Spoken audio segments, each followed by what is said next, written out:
মানবতা বিরোধী অপরাধের মামলায় মৃত্যুদণ্ডাদেশের রায়ের বিরুদ্ধে জামায়াত নেতা এটিএম আজহারুল ইসলামের খালাস চেয়ে করা আপিল আবেদন শুনানি আজ শেষ হয়েছে। প্রধান বিচারপতি ডক্টর সৈয়দ রেফাত আহমেদের নেতৃত্বাধীন 7 সদস্যের বিচারপতির আপিল বিভাগের পূর্ণাঙ্গ ও নিয়মিত বেঞ্চে শুনানি সম্পন্ন হয়। আগামী 27 মে রায় ঘোষণার দিন ধার্য করা হয়েছে। এটিএম আজহারের আইনজীবী অ্যাডভোকেট শিশির মনির শুনানি শেষে সাংবাদিকদের জানান, সিন্ডিকেট ইনজাস্টিসের শিকার হয়েছেন এটিএম আজহারুল ইসলাম।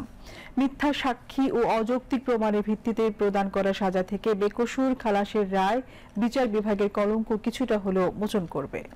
সাবেক ভারপ্রাপ্ত সেক্রেটারি জেনারেল জনাব এটিএম আজহারুল ইসলামের আপিল মামলার শুনানি আজকে শেষ হলো। বাংলাদেশ সুপ্রিম কোর্টের ফুল বেঞ্চ 27 মে এই মামলার রায় দেওয়ার জন্য দিন নির্ধারণ করেছেন। জনাব এটিএম আজহারুল ইসলাম সহ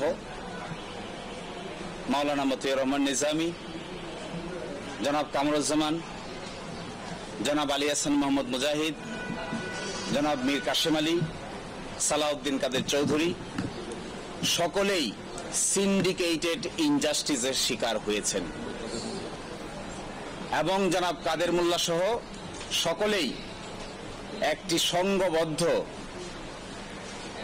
অন্যায় অবিচারের শিকার হয়েছেন। এই সিন্ডিকেট কারা ছিলেন, কিভাবে ছিলেন তা আমরা আদালতে আজকে উপস্থাপন করেছি। এই রায়ের মাধ্যমে জুডিশিয়াল কিলিং এর যে নমুনা এই দেশে প্রতিষ্ঠিত হয়েছিল, এই কলঙ্ক থেকে আমাদের বিচার বিভাগ আংশিক হলেও মুক্ত হবেন।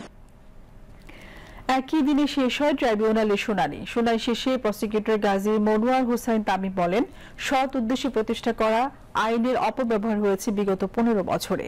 পাতানো সাক্ষী এনে ভিত্তিহীন বিচার সমর্থন করেন না পুনর্গঠিত ট্রাইব্যুনাল। এটিএম আজহার সাহেবের পক্ষে যে application of customary international law, আন্তর্জাতিক আইনের প্রযোজ্যতা, এই ব্যাপারে আমাদের প্রথম থেকেই স্ট্যান্ড যেটা ছিল এখনো সেটাই আছে।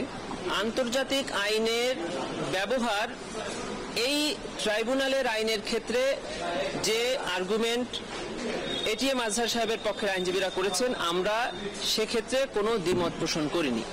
তবে আমরা বলেছি যে প্রসিডিউর এবং এভিডেন্স সেক্ষেত্রে আন্তর্জাতিক আইনের যে সকল রুলস আছে সেটা অ্যাপ্লিকেবল হবে না। আমাদের ট্রাইব্যুনালের যে অ্যাক্ট এবং রুলস আছে সেটি অ্যাপ্লিকেবল হবে।